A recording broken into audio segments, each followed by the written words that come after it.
What's going down, man? It's Donnie Houston. Check it out, man. COVID is going nowhere. All right, they got new strains coming out, the Omarion or Omicron or whatever that is. You know what I'm saying? But hey, man, we going into year 2 of this thing, year 3 really. You know what I'm saying? And the only way to make sure you're safe is to stay safe. You know what I'm saying? So, listen, I need you to go to findcovid19test.com. They're doing COVID tests, swabbing. You know what I mean? You can get them to come out for your company, for your kids' football team, anything you have going on, man. So find COVID19test.com, man. You need to get that today. Take care of yourself. Make sure you and your loved ones are safe.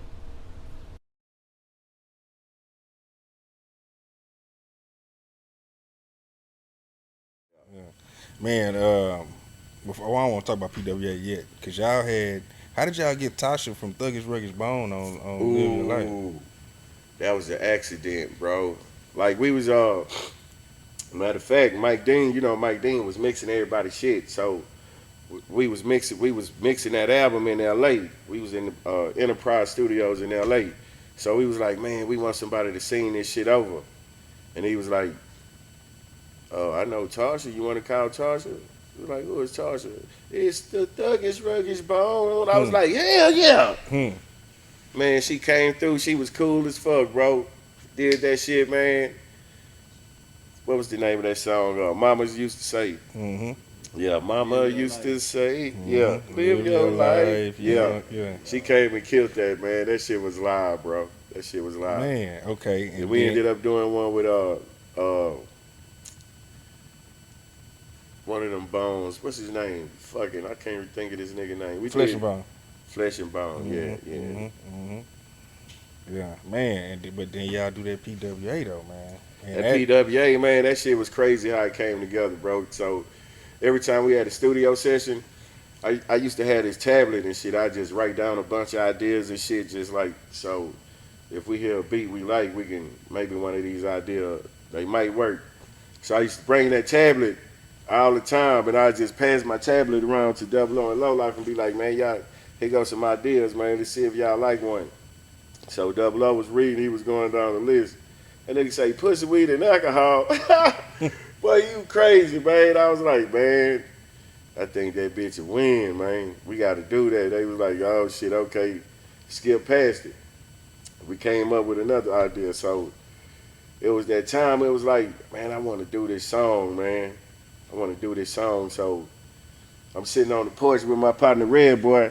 I was like, man, I let him see the tablet and shit. He was like, pussy with it. I was like, man, I want to do that song, bro. And I was like, shit, I want to do it like this here. I want to use that Willie D part, pussy, pussy, because Willie Mm. D had a song called Pussy, right, on Mm-hmm. his album, on his first album. So I was like, I want to use that pussy. He was like, shit, that shit jamming. Let's get Willie D on the song. Hmm. It's like, hell yeah, that's what I'm gonna do. So we had got Mike Dean had made the beat first. He had made this beat for us, and that's when Face had the song Mary Jane. He had Mm-hmm. made this beat, and it came out sounding like a remix to Mary Jane, right? I was like, ooh, that bitch hard, man. So I take the beat and go record my verse. I go record my verse, bro. I was like, ooh, that bitch hard. Hmm. I say, damn, gotta get this. I gotta put this song together. Like, I was trying to put this song together. I was like, I need Devin on the hook. Think that'll be dope. But we really wanted Devin to do a verse. But since there was so many people, all three of us and then Willie D, the song was gonna be too long. So he ended up doing the hook on the motherfucker. So I was like, yeah, got Dev on there, man. So I did my verse. Devin came, did the hook, and then Willie D heard it, and then Will came and did his verse. So at this time, it's just me, Devin, and Willie D on the song. I was gonna give it to Double O and them. That's why when you hear the song, I got a 16 on the first Then verse, they and then split. they split a 16. They got an 8 because they came in later and did their parts. So after Willie D did his shit, I was like, ooh, this bitch gonna jam. Hmm. So we trying to get that bitch mixed. We got that beat, remember, from Mike Dean. We couldn't get the beat. Face wanted that bitch. So that beat ended up being a remix to Mary Jane. So he was like, okay, cool. Mr. Lee was sitting right there. Say, come on, Mr. Lee. Like, man, when we met Mr. Lee, bro, he was in the highway at Rap-A-Lot playing on his keyboard and shit. Like, niggas was just walking by, but he was doing his thing, but we used to see him in the highway. He was so hungry to grind, he'll be making beats right there. I was like, I walked by him one day, I was like, bro, you make beats? Come to the studio with us.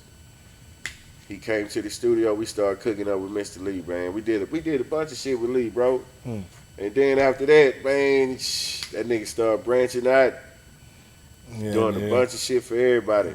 Yeah.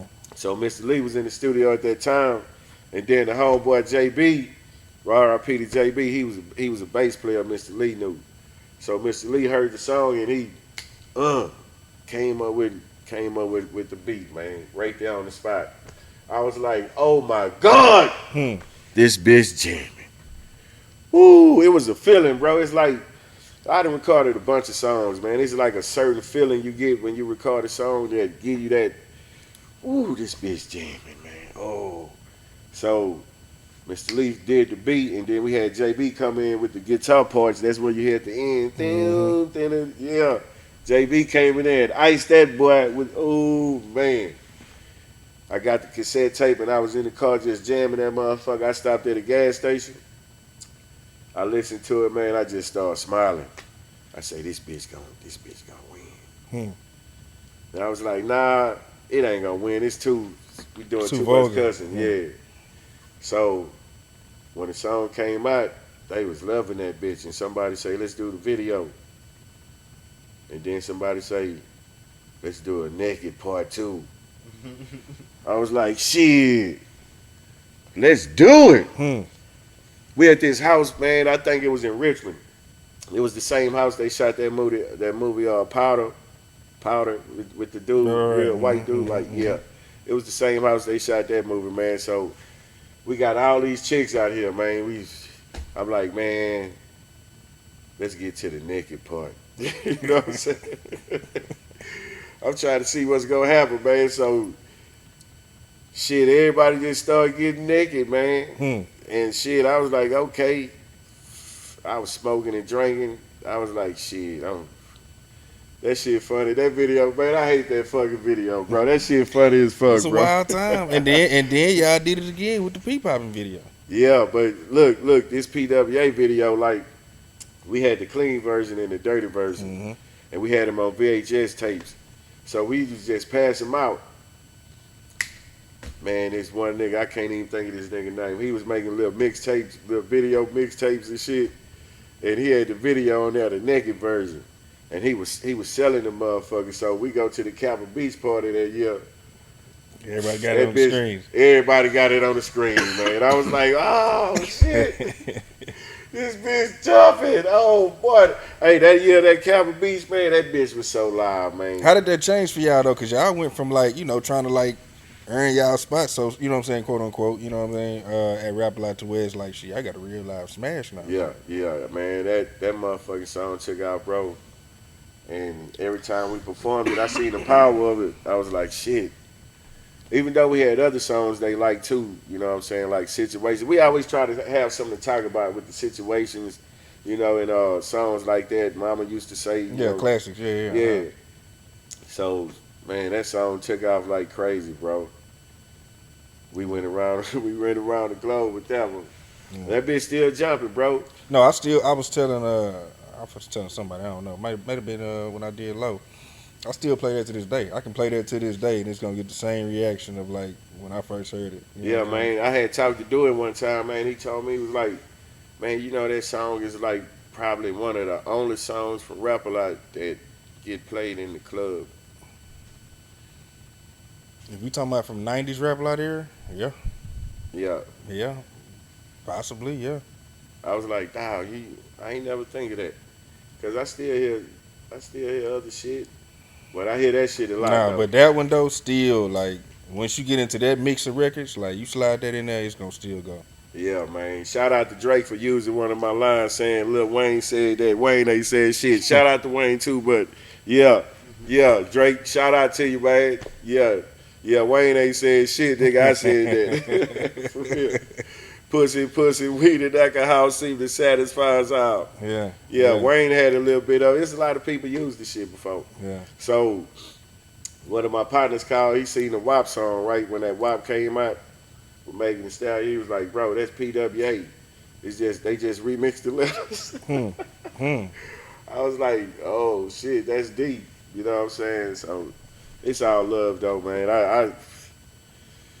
Man, we used to do shows with that song, man. Chicks would just run up on stage and just start getting naked, Man, I can imagine, bro. I was like, oh, my goodness, they really doing this shit? It's like, oh, shit. I used to be at shows sometimes like, Lord, forgive me, please, God, I ain't mean for this to happen. These girls up here going wild, man. And yeah, that year at the Capitol, man, they went buck wild, bro. When we did that show out there, man, they was, I'm talking about, they was wilding, bro. They was wilding, man. Donnie Houston.